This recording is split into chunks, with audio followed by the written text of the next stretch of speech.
आज हमारे कॉलेज का सालाना जलसा है। तुम आओगे? नाश्ते की मेज पर मनीषा ने जितिन से पूछा। कब? जितिन ने चाय का एक घूंट भरकर घड़ी पर नज़र डालते हुए पूछा। सुबह नाश्ते पर वह जल्दी में होता है और बहुत कम बात करता है। यूँ तो सुबह दोनों को एक साथ घर से बाहर निकलना होता है, पर लगता ऐसा है जैसे केवल जितिन को ही जाना है। यह शायद इसीलिए है कि उसका जाना शौक है और जितिन का जाना जीवन आपूर्ति। 6 बजे शुरू होगा, उसने कहा। वह सोचता रह गया। वह टोस्ट पर मक्खन लगाने लगी। उसके कितने ही प्रश्नों का उत्तर वह केवल हूँ में देखकर रह जाता है। पहले वह सोचा करती थी वह उसी के प्रश्न पर गंभीरता से विचार कर रहा है और उसके उत्तर की प्रतीक्षा करती रहती थी। अब समझ गई है कि उसके पास गहराई से सोचने के लिए अनेक महत्वपूर्ण विषय रहते हैं। मनीषा के रोज़मर्रा के छोटे मोटे प्रश्न अपने व्यस्त मस्तिष्क के किसी कोने में फेंक वह उन्हीं में लीन रहता है। अब अधिकतर वह उसके उत्तर की प्रतीक्षा नहीं करती। जब तक अत्यंत आवश्यक ना हो जाए अपने प्रश्न दोहराती भी नहीं। उसने टोस्ट पर मक्खन लगाकर चुपचाप खाना आरंभ कर दिया। तब देखा वह नाश्ता समाप्त करके कुर्सी पीछे खिसका रहा था। बसप्पा साहब का ब्रीफकेस गाड़ी में रख दो, नियमित आदेश पुकारकर वह जल्दी जल्दी अपना टोस्ट निपटाने में लग गई, जिससे उसे दफ्तर जाने में देर ना हो जाए। घड़ी में 9 बजने में 2 मिनट थे। ठीक 9 बजे जितिन घर से रवाना हो जाता है। मनीषा को रास्ते में उसके कॉलेज सेंट जोसेफ उतारता हुआ अपने दफ्तर चला जाता है। ठीक है, मनीषा ने सोचा, जलसे के बारे में बाकी बात गाड़ी में हो जाएगी। तो गाड़ी चलने के कुछ देर बाद मनीषा ने कहा, तुम जलसे में नहीं आओगे? जितिन खाने की मेज पर से आज की अखबार साथ लेता आया है। उसे ही पढ़ने में मग्न था। उसने शायद उसका प्रश्न सुना नहीं, अखबार पढ़ता रहा। मनीषा को गुस्सा आने लगा। इस उदासीन व्यक्ति के साथ रहते रहते 2 वर्ष से ऊपर हो गए हैं, पर अब तक वह उसकी उदासीनता के प्रति पूरी तरह उदासीन नहीं हो पाई है। तुम कॉलेज आओगे या नहीं, बतला नहीं सकते? उसने ऊंची आवाज़ में कहा। क्या बात है? जितिन ने अखबार से नज़रें उठाकर अचरज से उसकी ओर देखा। कितनी बार तो बता चुकी हूँ, कॉलेज में जलसा है, तुम आओगे या नहीं? क्या हो रहा है जलसा में? वह अपना ध्यान उसे दे रहा था, पर अब तक जलसे के लिए उसका उत्साह काफूर हो चुका था। हमेशा यही होता है। वह प्रश्न पूछती है, जितिन उत्तर इसलिए नहीं देता क्योंकि उसने सुना ही नहीं होता। वह खींच उठती और चिल्लाकर प्रश्न दोहराने लगती है। जितिन आश्चर्यचकित, अपमानित उसके अकारण क्रोध को देखते रह जाता है। मनीषा को अपने पर ग्लानि होने लगती है और उस पर उससे भी पहले अधिक खींच। नाटक, उसने बेमन से कहा। कौन सा? 3 पेनी ओपेरा। 3 पेनी ओपेरा किसने लिखा है? मैंने नहीं लिखा। जितिन औपचारिक सा हंसकर चुप हो गया। साफ था कि उसे इस मजाक में मजाक कम और चिढ़ अधिक नजर आ रही थी। ब्रेख्त ने लिखा है। नाटक 6:30 आरंभ होगा। भाषण वाषण भी हैं। 9:30 बज जाएंगे समाप्त होते होते। ड्राइवर आ सकेगा मुझे लेने? उसने एक सांस में पूरा विवरण उगल दिया। हाँ, क्यों नहीं, आ ही जाएगा। और तुम? कह नहीं सकता। खैर, देख लेना।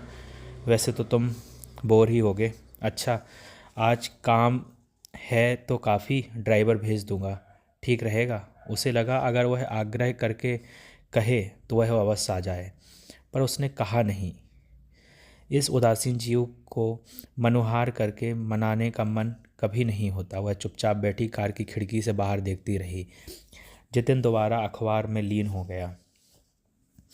सहसा उसे जितिन से बेहद ईर्ष्या होने लगी। क्यों वह उसके समान व्यस्त नहीं हो पाती? काम वह भी करती है, कॉलेज में पढ़ाती है, घर बार देखती है, कभी कभार कहानी भी लिख लेती है, फिर भी समय उसकी मुट्ठी में नहीं आ समाता, वैसे जैसे जितिन की मुट्ठी में समाया रहता है। जितिन समय को पके फल की तरह दोनों हाथों में घूम थामता है और निचोड़ निचोड़ कर उसका इस्तेमाल करता है। इतना कि एक चुसी गुठली के अलावा कुछ नहीं बचता, जो वह मनीषा को अर्पण कर देता है। और वह की समय के लंबे वृक्ष को पत्ता पत्ता टहनी टहनी कर तोड़ती है। सजाती है, संवारती है और फिर भी उसकी ऊंचाई कम होने में नहीं आती। वैसी की वैसी सामने खड़ी डरावनी डरावनी मुद्राएं बनाकर उसे डराती रहती हैं। बस कभी कभी जब जतिन अपनी निचुड़ी हुई गुठली लेकर उसके पास पहुंचता है तो उसमें बचे इने गिने रस बिंदु यूं झरने लगते हैं, उनकी फुहार से उत्पन्न धुंध वृक्ष के अंतिम छोर तक पहुंच उसे अपने वक्ष में छिपा लेती है। पर वह धुंध होती है, सुबह तक छट जाती है। फिर वही वृक्ष का लंबा डूठ निकलकर उसे मुंह चढ़ाने लगता है। उसका मन हुआ चिल्लाकर उससे पूछे, क्यों हम कभी इकट्ठे कहीं बैठकर इधर उधर की मामूली बातें नहीं कर सकते? क्यों हम एक दूसरे से यूं कटे कटे एक आलीशान कोठी की चारदीवारी में पड़े सड़ रहे हैं? क्यों तुम समझ नहीं सकते कि समय मुझे पल पल करके खाता जा रहा है? पर गाड़ी रुक गई थी। उसके कॉलेज का फाटक सामने था। ड्राइवर उतरकर उसका दरवाज़ा खोलने का उपक्रम कर रहा था। पता नहीं क्यों आज ड्राइवर के इस यांत्रिक शिष्टाचार को वह बर्दाश्त नहीं कर पाई। दरवाजे तक उसका हाथ पहुंचने से पहले ही उसने भीतर से स्वयं धक्का मार दरवाज़ा खोल दिया और फिर वैसे ही धड़ाक से उसे बंद करके आगे उतरकर उसने सोचा, अच्छा ही हुआ जो उन बेकार प्रश्नों को पूछने से पहले कॉलेज आ गया, वरना आज वह उन्हें पूछ ही बैठती। सुनकर जतिन को उनसे बचकाने झूठ पर कितना आश्चर्य होता। इसका अनुमान वह अच्छी तरह लगा सकती है, क्योंकि वह स्वयं जानती है कि वे सारे इल्ज़ाम झूठे हैं। अनेक शामें हैं जो वह साथ गुजारते हैं, अनेक बार वह घंटों इकट्ठे बैठे रहते हैं। और जहाँ तक प्रश्न आलीशान कोठी का सवाल का है, उसकी चारदीवारी के अंदर पड़े पड़े सड़ने का प्रश्न ही नहीं उठता। वह जानती है वहाँ हर प्रकार के आराम और सुकून का इंतज़ाम है। उन इल्ज़ामों को सुनकर उसकी जो प्रतिक्रिया होती, उसका अनुमान भी वह अच्छी तरह लगा सकती है। वह इन जुल्मों में से कोई एक बोलता और पूरी ईमानदारी के साथ बोलता, नाराज़ क्यों होती हो? मैं कॉलेज आ जाऊंगा। कहीं चलना चाहती हो? कल के लिए पिक्चर के लिए टिकट ले आऊं? लाल बाग चलोगी इतवार को? तुम्हारे पास इतना टैलेंट है, उसका इस्तेमाल क्यों नहीं करती? उपन्यास लिख डालो या पीएचडी कर लो। समय का इस्तेमाल करना चाहिए, वरना वह सचमुच इंसान को खाने लगता है। मैं तुम्हें कुछ भी करने से नहीं रोकता। कोई और नौकरी करना चाहती हो तो कर लो। वह जानती है यह सब बातें सही और निर्विवाद हैं। इनसे उसकी बेचैनी घटने की बजाय बढ़ जाती। बात यह है कि वे साथ बैठे हों या अलग रहते, अलग अलग ही हैं। और कष्ट की बात यह है कि इस अलगाव को सिर्फ मनीषा महसूस करती है। रोष और आत्मदैन्य की मिली जुली भावनाएं लिए वह भीतर घुसी कि सुधा सिदप्पा सामने पड़ गई। क्या मुख मुद्रा बना रखी है? आज क्लास में क्या पढ़ा रही हो? करुण रस या रौद्र रस? उसने कहा। तेरा सिर रस, मनीषा ने चिढ़कर कहा। ओह, एब्सर्ड रस, सुधा बोली। नहा चाहकर भी उसे हंसी आ गई। पता नहीं तू हरदम हंसती कैसे रहती है, उसने कहा। बात यह है कि मेरा पतित्व करने वाला कोई नहीं है। पतित्व करने वाला? हाँ, हसबैंड करने वाला। तो जब मैं बेकार की बात करती हूँ तो कोई मुझे धकेलकर काम की बात की ओर नहीं ले जाता, और जब मैं हंसना चाहती हूँ तो यह सोचकर गंभीर नहीं बनी रहती कि उससे मेरा पति यह अनुमान ना लगा बैठे कि मैं आवश्यकता से अधिक प्रसन्न हूँ। क्या मतलब? तेरा ख्याल है मैं इससे दुखी होती हूँ क्योंकि जानबूझकर अपने पति को परेशान करना चाहती हूँ? तू नहीं, कुछ लोग ऐसा करते हैं। बात यह है कि पति लोग वैसे भी पत्नियों के दुखों को ना हुए के बराबर लेते हैं। यदि पत्नी सदा प्रसन्न ही दिखती रहे तब तो उसकी ओर से उनकी चिंता पूर्ण रूप से समाप्त हो जाती है।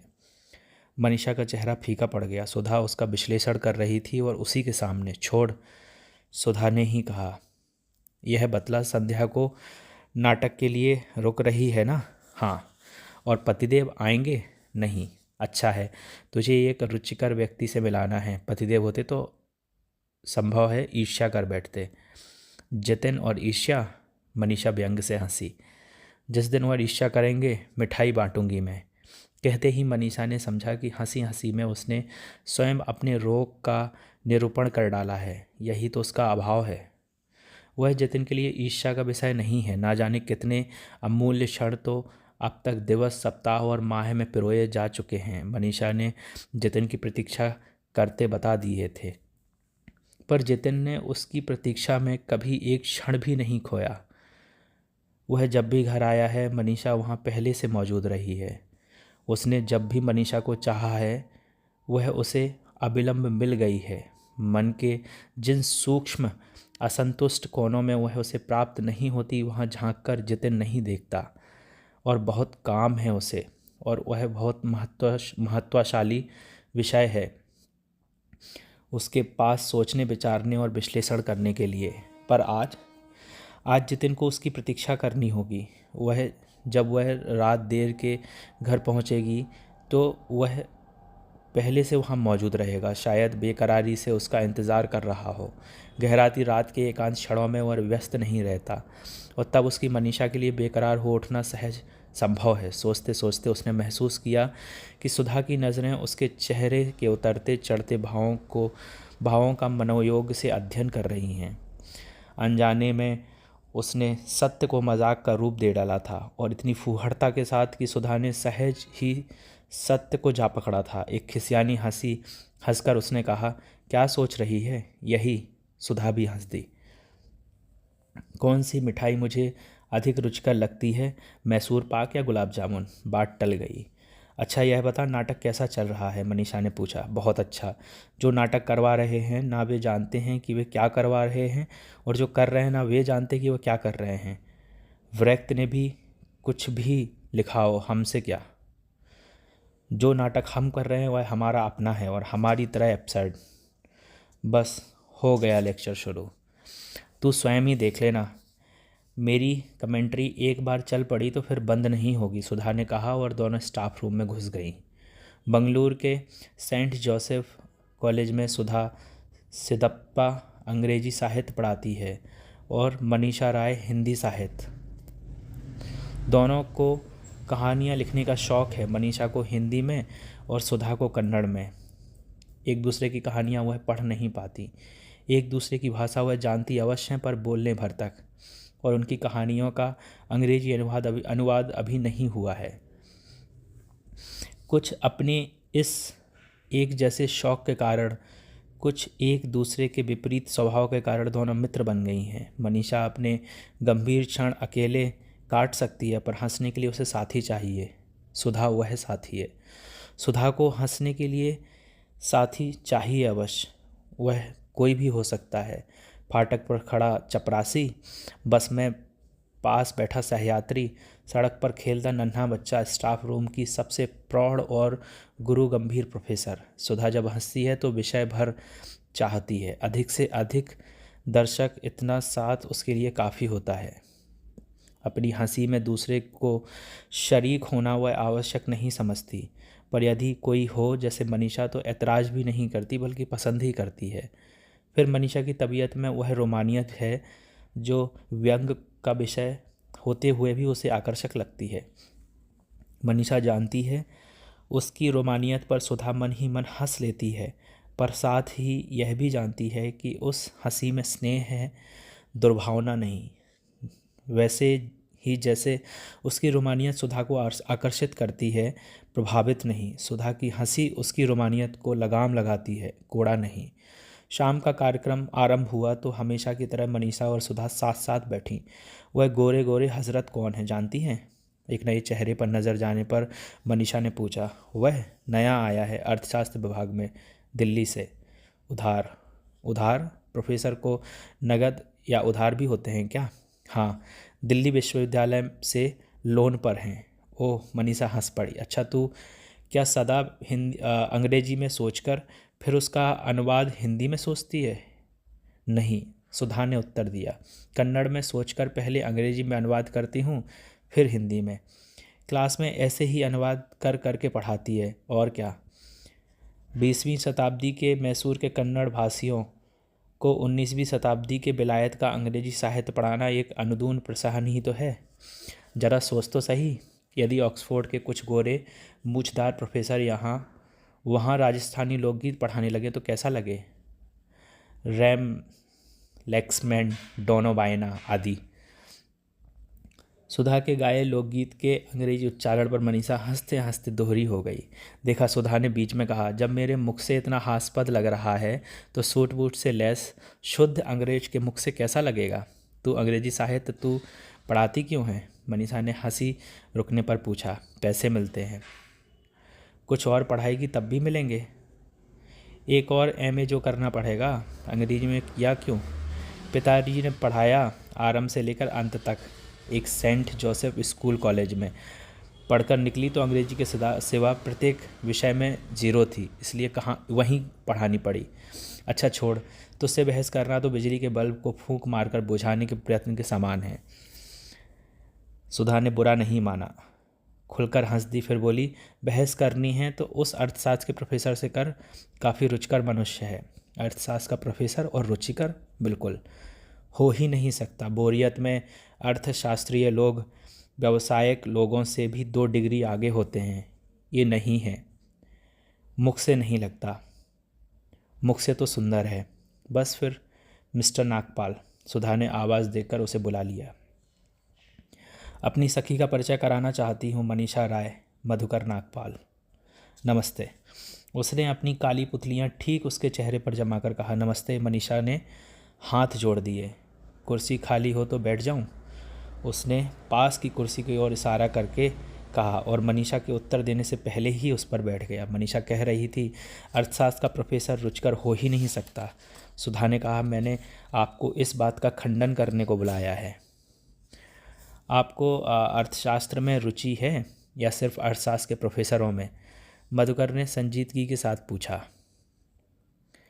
किसी में भी नहीं, मनीषा ने कुछ खिसियाने ढंग से कहा। मैं तो सिर्फ यह कह रही थी कि अर्थशास्त्र इतना भारी विषय है कि उसके प्रोफेसर भी भारी भरकम होते हैं। मधुकर बीच में बोला। सो तो है, मुझे ही देखिए, अब ज़रूर कल से डाइटिंग शुरू कर दूंगा। मनीषा हंस पड़ी और मधुकर भी। उसने देखा हंसते हुए उसका गोरा मुख रक्तिम हो उठा है और आँखों की काली पुतलियाँ गहरी नीली झील में तैरती सी प्रतीत होने लगी हैं। आकर्षक चेहरा है, शरीर भी भारी भरकम नहीं, सुडौल और बलिष्ठ है। तब तक मंच पर कार्यक्रम आरंभ हो गया था। काफ़ी देर से भाषण दिया जा रहा था, जिसे दर्शकों में से चाहे कोई सुन ही ना रहा हो, माइक के सामने खड़ा वह नाटा पतला आदमी अवश्य सुन रहा था और तन्मयता से सुन रहा था। अपनी आवाज़ से उसका लगाव गहरा और पुराना मालूम पड़ता था और उसके इस्तेमाल में उसकी ताकत बेहिसाब। वह कौन है? मधुकर ने उसके कान के पास मुंह लगाकर फुसफुसाकर पूछा। कौन? चौंक कर उसने कहा, वह चूहे की शक्ल वाला, वह वाइस चांसलर। मनीषा ने जैसे एकदम ठीक पहचान कर कहा। ओह! मधुकर का स्वर बिल्कुल संजीदा बना रहा, पर मनीषा के लिए माइक के सामने खड़े वाइस चांसलर का चेहरा कल रात रसोई घर के कोने में देखे खतरे के ख्याल से चौकन्ने कान खड़े चूहे के चेहरे में बदल गया। अंतर केवल यह था कि यह साहब सुनने के साथ साथ बोल भी रहे थे। उसे बेतरह हंसी आने लगी। उसने मुड़कर मधुकर को देखा। वह चेहरे को संजीदा बनाए सीधी सादी मुद्रा में बैठा था, पर उसकी काली पुतलियां हंसी के दबाव के कारण उथल पुथल गहरी झील में गोते लगा रही थीं। उसे अपनी ओर देखता पा उसने एक बार अपनी भवें ऊपर की और यथावत संजीदा बना रहा। वह और अपनी हंसी ना रोक पाई, जोर से ठहाका लगा गई। मधुकर उसी मुद्रा में सामने ताकता रहा। आगे के कहों को मनीषा किसी तरह मुंह पर रुमाल रखकर खांसी में परिवर्तित करने का प्रयत्न करने लगी। रह रहकर उसकी नज़रें मधुकर से जा मिलती और वह फिर कहा लगाने को मजबूर हो जाती। उसे लग रहा था मधुकर से वह आज पहली बार नहीं मिली, बस बहुत अरसे बाद मिली है। जैसे वर्षों तक वह आत्मीय रहे हों, फिर बिछड़ गए हों और आज अचानक दोबारा मिल गए हों। आप में से किसी को घर पहुंचा है? प्रोग्राम समाप्त होने पर मधुकर ने पूछा। धन्यवाद नहीं, मनीषा ने कहा, मेरी गाड़ी आने वाली है और वही मुझे रास्ते में छोड़ती चले जाएगी, सुधा ने जोड़ा। इस मौसम में गाड़ी भी कोई चढ़ने लायक सवारी हुई, मधुकर बोला। तो आप किस में चढ़ रहे हैं, हेलीकॉप्टर में, सुधा ने छेड़ा। वह अभी नहीं खरीदा, आज तो स्कूटर पर जा रहा हूँ। हेलीकॉप्टर खरीदने का विचार है कब तक? अब तक ज़रूरत महसूस नहीं की, इसलिए फ़िलहाल कोई इरादा नहीं है। मनीषा हंस पड़ी और बोली, सच मौसम तो गाड़ी पर बैठने का नहीं है। आपकी बात सुनकर मन कर आया, खूब तेज़ हवा के घोड़े पर सवार हो दूर तक दौड़ जाऊं। तो आइए, मधुकर ने फौरन कहा। घोड़े का आधुनिक रूप स्कूटर हाजिर है, पर मेरी गाड़ी वह रही, मनीषा ने कहा। गाड़ी पर मैं चली जाती हूँ, तो स्कूटर पर आ जा, सुधा ने प्रस्ताव रखा। मनीषा कुछ देर असमंजस में खड़ी रही, पता नहीं जितिन को कैसा लगेगा गाड़ी छोड़ मधुकर के पीछे बैठकर घर पहुंचना, सोचकर स्वयं ही अजीब सा लगा। आज नहीं, उसने कहा। तो कल, मधुकर फौरन बोला। कल किस वक्त आऊं आपको लेने? कॉलेज किस वक्त ख़त्म होता है आपका? 4 बजे, मनीषा ने कहा। पर आप लेने मत आ जाइएगा। मेरा मतलब, मेरी गाड़ी आती है मुझे लेने। ज़रूर आती होगी, मधुकर ने दृढ़ स्वर में कहा। सवाल गाड़ी छोड़कर बढ़िया सवारी पर चढ़ने का है। खैर, मेरा फ़ोन नंबर रख लीजिए, जब चाहें बुलवा लीजिएगा। यहाँ YMCA में रह रहा हूँ। मनीषा ने फ़ोन नंबर लिख लिया, पर उसे फ़ोन करके बुलाने का उसका कोई इरादा नहीं था। उसे लगने लगा था कि एक ही मुलाकात में वह मधुकर से ज़्यादा आत्मीय हो गई है। सुधा को घर छोड़ते छोड़ते 10 बज गए। बहुत देर हो गई। मनीषा को लगा जितिन खाने के लिए प्रतीक्षा कर रहा होगा, पर वह कर क्या सकती थी? प्रोग्राम ही देर से ख़त्म हुआ। वास्तव में नाटक चला तो निर्धारित समय तक ही, आरंभ होने में ही देरी हो गई। कारण चूहे साहब आज खूब बोले। सहसा उसे मधुकर के संजीदे चेहरे पर हंसी से मचलती उसकी काली आंखें याद हो आईं और वह एक बार फिर कहा लगा गई। फिर शायद इसीलिए, क्योंकि इस हल्की सी स्मृति से ही गाड़ी के एकांत अंधकार में उसने मधुकर को अपने अत्यंत समीप महसूस कर डाला था। वह सायास जितिन के विषय में सोचने लगी। जितिन बेचारा कब से उसकी प्रतीक्षा कर रहा होगा। जितिन के लिए बेचारा शब्द का प्रयोग कितना असंगत है। यह प्रयोग के दौरान ही उसने अनुभव कर लिया और फिर भी जिद करके मन ही मन उसने उसे दोहरा दिया। आज मनीषा के बजाय जितिन का प्रतीक्षा करता रूप उसे बहुत भला लगा। आज वह समझ पा रहा होगा कि रोज़ रोज़ उसकी राह देखे बैठे रहना मनीषा को कितना प्रिय लगता होगा। उसका हृदय उसके लिए असाधारण रूप से द्रवित हो उठा। रोज़ जब लंबी प्रतीक्षा के बाद वह घर लौटता है और उसकी इच्छा होती है अपने व्यवहार से, माधुर्य से उसे सराबोर कर दे, पर जाने क्यों हो ही नहीं पाता। आज हो पाएगा। आज वह प्रतीक्षा करके नहीं, करवा कर उसे मिलेगी। गाड़ी रुक गई। उसकी विचारधारा टूट गई। ड्राइवर ने उतरकर उसका दरवाज़ा खोल दिया। उतरने से पहले वह अपना बैग आदि संभालने लगी। तभी ड्राइवर ने कहा, साहब बोला था गाड़ी फैक्ट्री लाने को। फैक्ट्री? वह कुछ समझ नहीं पाई। जी बोला था मेम साहब को, घर पूरा छोड़ो तब फैक्ट्री लाओ। क्यों? बेवकूफ़ की तरह उसने पूछा। साहब गाड़ी मांगता है। साहब मैसूर फैक्ट्री में है? उसने अपने दिमाग पर काबू करते हुए पूछा। जी। घर आए ही नहीं? आया था, खाना खाकर उधर गया है। तुम छोड़कर आए हो? नहीं जी, फैक्ट्री से दूसरा गाड़ी आया था, उधर गड़बड़ है, हमको बोला बाद में गाड़ी लेकर आओ। तो जितिन अभी तक फैक्ट्री में है? मनीषा कितनी भी देर करके कहीं से भी क्यों ना लौटे, इंतज़ार उसे ही करना पड़ता है, जितिन को नहीं।